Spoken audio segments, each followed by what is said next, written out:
Saudara Menko Kemaritiman dan Investasi Luhut Binsar Panjaitan mengaku terpaksa menggunakan tenaga kerja asing untuk mengawasi proyek pembangunan di ibu kota Nusantara.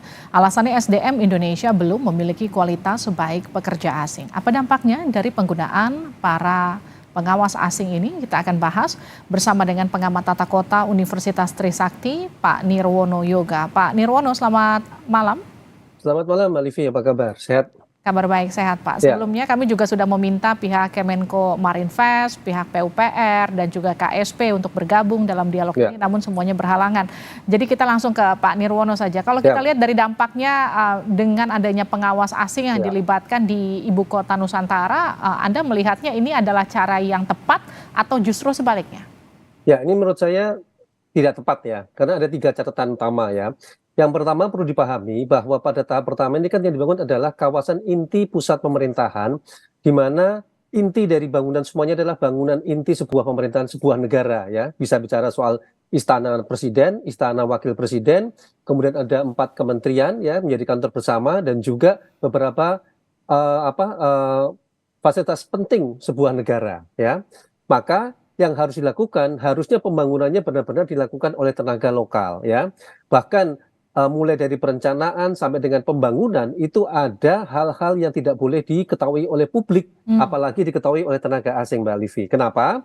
Kalau kita membangun sebuah istana ya dalam sebuah perencanaan sebuah kota, apalagi pusat inti kota, di situ kan ada hal-hal yang dalam tanda petik tempat umpamanya persembunyian, jalur evakuasi ya.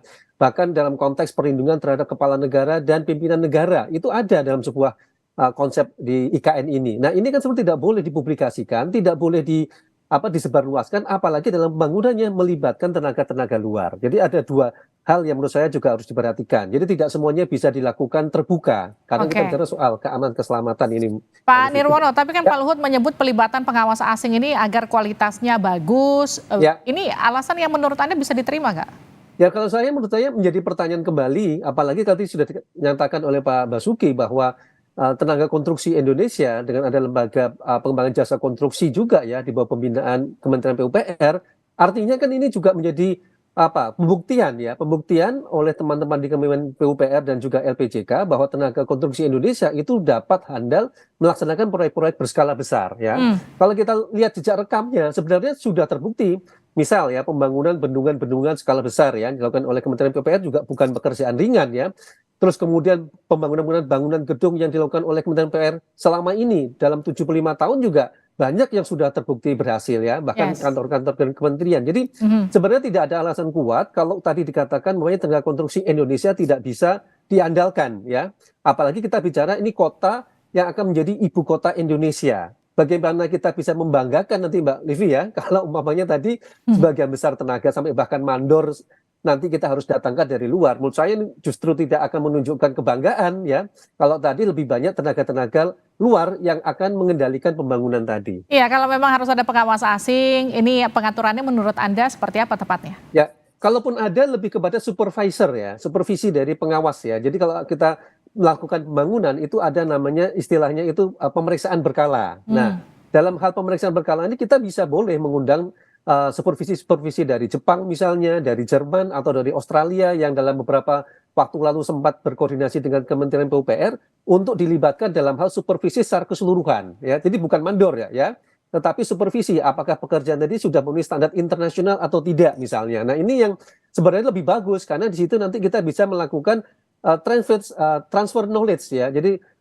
transfer pengetahuan dari negara-negara yang sudah maju dalam bidang pembangunan konstruksi tadi kepada tenaga Indonesia itu jauh Hmm. lebih tepat ketimbang tadi sampai memperkerjakan umpamanya mandor yang dalam konteks pekerjaan konstruksi ini sebenarnya masih bisa dilakukan oleh tenaga-tenaga lokal sebenarnya Mbak Livi. Plus minus, kelebihan Ya, dan kekurangannya ketika kita menggunakan tenaga asing sebagai pengawas pembangunan satu pusat ya, kota yang cukup vital, katakanlah. ya.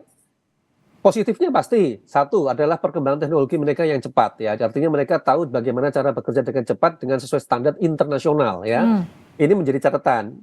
Harus diakui juga mereka punya kelebihan teknologi, mempunyai kinerja kerja yang bagus ya, yang bahkan diakui dunia misalnya sehingga mereka bisa mengekspor tenaga-tenaga mereka keluar misalnya. Ini positifnya kalau kita lihat.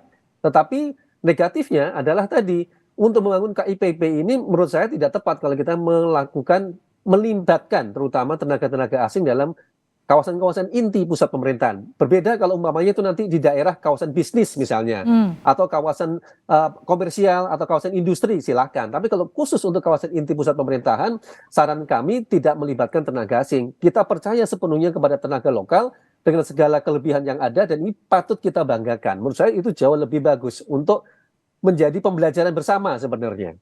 Kalau dikatakan tenaga asing akan mempermudah dan mempercepat proses pembangunan IKN, Ya. bagaimana kemudian Anda merespon ini? Artinya kan sebetulnya ada impact positif dengan penggunaan Ya. mereka.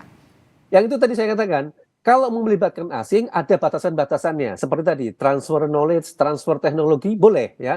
Cara kerja atau budaya kerja yang bagus umpamanya itu boleh.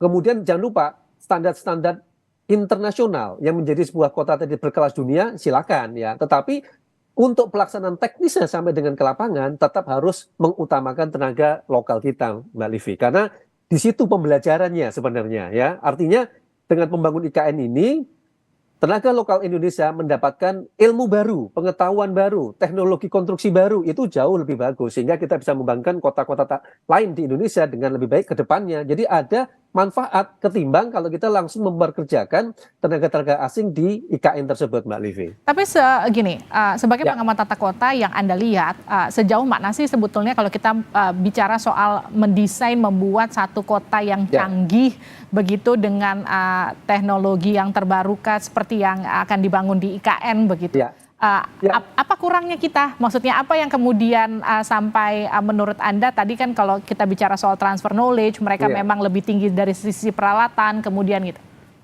Ya, yang kita pahami bersama adalah untuk membangun sebuah kota tadi kan perlu waktu ya, perlu waktu kalau konteksnya IKN bahkan lebih dari 25 tahun ke depan. Nah, kalau dalam konteks ini harusnya kita bisa belajar membangun sebuah kota baru ya, berkelas dunia apalagi dengan perkembangan teknologi terbaru ya. Disinilah yang tadi saya katakan bersama dengan membangun IKN ini harusnya ada tempat pembelajaran ya, tempat pembelajaran semua ilmu, semua tenaga. Kita punya laboratorium hidup nih Mbak Livi ya. Oke. Segala macam taruhlah kalau tadi dikatakan kita akan membangun forest city di IKN atau smart city di IKN silakan, tetapi ini justru menjadi ajang pembuktian bahwa putra-putri bangsa Indonesia bisa loh membangun sebuah smart city, Yes. bisa membangun forest city dengan teknologi terbaru tetapi dilakukan oleh putra-putri bangsa Indonesia. Itu jauh lebih membanggakan. Kalaupun ada tadi bicara soal tenaga asing itu lebih kepada sebagai pendamping, bukan sebagai tenaga utama. Itu yang harus diperjelas sejak awal.